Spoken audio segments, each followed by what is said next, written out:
ಪಿತೃಪಕ್ಷದಲ್ಲಿ ಪಿತೃಗಳು ಖುಷಿಯಾಗಿ ಅಸ್ತು ಎನ್ನಬೇಕಾ? ಹಾಗಾದರೆ ಈ 6 ವಸ್ತುಗಳನ್ನು ಮನೆಗೆ ತನ್ನಿ. ಈ ವರ್ಷದ ಪಿತೃಪಕ್ಷ ಕಳೆದ ಸೆಪ್ಟೆಂಬರ್ 17ರಿಂದ ಪ್ರಾರಂಭವಾಗಿದೆ. ಈ ಮಹಾಲಯ ಪಕ್ಷದ ಪಿತೃಪಕ್ಷ 16 ದಿನಗಳಲ್ಲಿ ಜನರು ಯಾವುದೇ ಹೊಸ ವಸ್ತುಗಳನ್ನು ಖರೀದಿಸುವುದಿಲ್ಲ. ಏಕೆಂದರೆ ಈ ದಿನಗಳನ್ನು ಅಶುಭವೆಂದು ಪರಿಗಣಿಸಲಾಗುತ್ತದೆ. ಶಾಸ್ತ್ರದ ಪ್ರಕಾರ ಹೊಸ ಬಟ್ಟೆ ಖರೀದಿಸುವುದನ್ನು ನಿಷೇಧಿಸಿದ್ದರೂ ಉಳಿದವುಗಳನ್ನು ಖರೀದಿಸಬಹುದು ಎಂದು ಹೇಳಲಾಗುತ್ತದೆ. ಆದರೆ ನೀವು ಈ 6 ವಸ್ತುಗಳನ್ನು ಖರೀದಿಸುವುದರಿಂದ ಪೂರ್ವಜರನ್ನು ಮೆಚ್ಚಿಸಿ ಅವರ ಆಶೀರ್ವಾದ ಪಡೆಯಬಹುದು ಎಂದು ಹೇಳಲಾಗುತ್ತದೆ. ಮಹಾದೇವಾಲಯ ಅಂದರೆ ಆತ್ಮಗಳು ಸೇರುವ ಸ್ಥಳ. ಅಂದರೆ ಪೂರ್ವಜರ ಆತ್ಮಗಳು ಭೂಮಿಗೆ ಬಂದು ವಿಲೀನವಾಗುವ ದಿನಗಳನ್ನು ಮಹಾಲಯ ಪಕ್ಷವೆಂದು ಕರೆಯುತ್ತಾರೆ. ಅವರು ಹಂಬಲದಿಂದ ಬರುತ್ತಾರೆ. ನಾವು ಅವರಿಗೆ ಇಷ್ಟವಾದ ಆಹಾರ ಅಥವಾ ಹಣ್ಣುಗಳನ್ನು ದಾನ ಮಾಡಿದರೆ ಅವರ ಬಾಯಾರಿಕೆ ಮತ್ತು ಹಸಿವು ನೀಗುತ್ತದೆ ಮತ್ತು ಅವರು ಸಂತೋಷದಿಂದ ಹಿಂತಿರುಗುತ್ತಾರೆ ಎಂಬ ನಂಬಿಕೆಯಿದೆ. ಮಹಾಲಯ ಪಕ್ಷದ ಸಮಯದಲ್ಲಿ ಖರೀದಿಸುವ 6 ವಸ್ತುಗಳು ಹೀಗಿವೆ. 1. ಕಪ್ಪು ಎಳ್ಳು. ಮಹಾಲಯ ಪಕ್ಷದಲ್ಲಿ ಕಪ್ಪು ಎಳ್ಳನ್ನು ಖರೀದಿಸಬಹುದು. ಪೂರ್ವಜರಿಗೆ ತರ್ಪಣ ಬಿಡಲು ಮತ್ತು ತರ್ಪಣ ಸಮಯದಲ್ಲಿ ಕಪ್ಪು ಎಳ್ಳನ್ನು ಬಳಸಲಾಗುತ್ತದೆ. ಕಪ್ಪು ಎಳ್ಳು ವಿಷ್ಣುವಿಗೆ ಪ್ರಿಯವಾದದ್ದು. ಮಹಾಲಯ ಪಕ್ಷದಂದು ಕಪ್ಪು ಎಳ್ಳನ್ನು ದಾನ ಮಾಡುವುದರಿಂದ ಪೂರ್ವಜರು ಸಂತೋಷದಿಂದ ಇರುತ್ತಾರೆ ಎಂದು ಭಾವಿಸಲಾಗುತ್ತದೆ. 2. ಬಾರ್ಲಿ. ಮಹಾಲಯ ಪಕ್ಷದ ಸಮಯದಲ್ಲಿ ಬಾರ್ಲಿಯನ್ನು ಖರೀದಿಸಬಹುದು.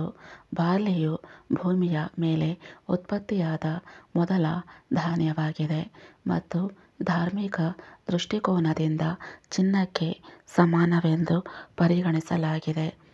ಮಹಾಲಯ ಪಕ್ಷದಲ್ಲಿ ಬಾರ್ಲಿಯನ್ನು ಕೊಂಡು ದಾನ ಮಾಡಿದರೆ ಸಂಪತ್ತು ವೃದ್ಧಿಯಾಗುತ್ತದೆ.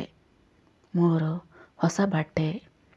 ಮಹಾಲಯ ಪಕ್ಷದ ಸಂದರ್ಭದಲ್ಲಿ ಪೂರ್ವಜರು ತಮಗಾಗಿ ಹೊಸ ವಸ್ತ್ರಗಳನ್ನು ಖರೀದಿಸುವ ಬದಲು ಹೊಸ ವಸ್ತ್ರಗಳನ್ನು ದಾನ ಮಾಡುವ ಮೂಲಕ ಸಂತೃಪ್ತರಾಗುತ್ತಾರೆ. ಪೂರ್ವಜರಿಗೆ ಹೊಸ ಬಟ್ಟೆ ಖರೀದಿಸಬೇಕೆಂಬ ನಿಯಮವಿದೆ. ಹೊಸ ವಸ್ತ್ರವನ್ನು ಖರೀದಿಸಿದ ನಂತರ ಪೂರ್ವಜರನ್ನು ಧ್ಯಾನಿಸಿ ಮತ್ತು ಬ್ರಾಹ್ಮಣರಿಗೆ ದಾನ ಮಾಡಬೇಕು. ಇದರಿಂದ ಪೂರ್ವಜರು ಸಂತೋಷ ಮತ್ತು ಆಶೀರ್ವಾದ ಪಡೆಯುತ್ತಾರೆ ಎಂದು ನಂಬಲಾಗಿದೆ. ಇದು ಜೀವನದಲ್ಲಿ ಸಂತೋಷ ಮತ್ತು ಶಾಂತಿಯನ್ನು ತರುತ್ತದೆ. 4. ಅಕ್ಕಿ.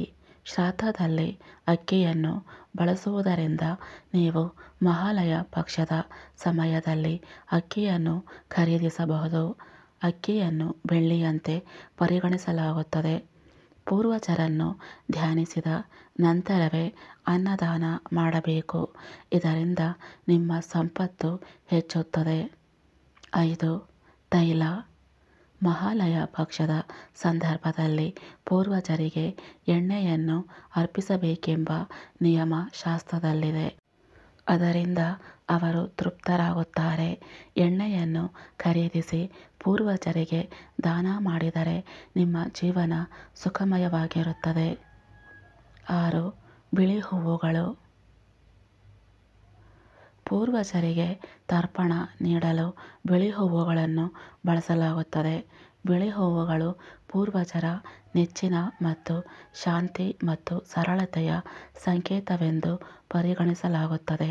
ಪೂರ್ವಜರನ್ನು ಮೆಚ್ಚಿಸಲು ಮತ್ತು ಅವರ ಆಶೀರ್ವಾದ ಪಡೆಯಲು ಮಹಾಲಯ ಪಕ್ಷದ ಸಮಯದಲ್ಲಿ ಬಿಳಿ ಹೂವುಗಳನ್ನು ಖರೀದಿಸಬಹುದು. ಈ ಮಾಹಿತಿ ಇಷ್ಟ ಆದರೆ ಲೈಕ್ ಮಾಡಿ, ಶೇರ್ ಮಾಡಿ ಹಾಗೂ ಸಬ್ಸ್ಕ್ರೈಬ್ ಮಾಡಿ. ಧನ್ಯವಾದಗಳು.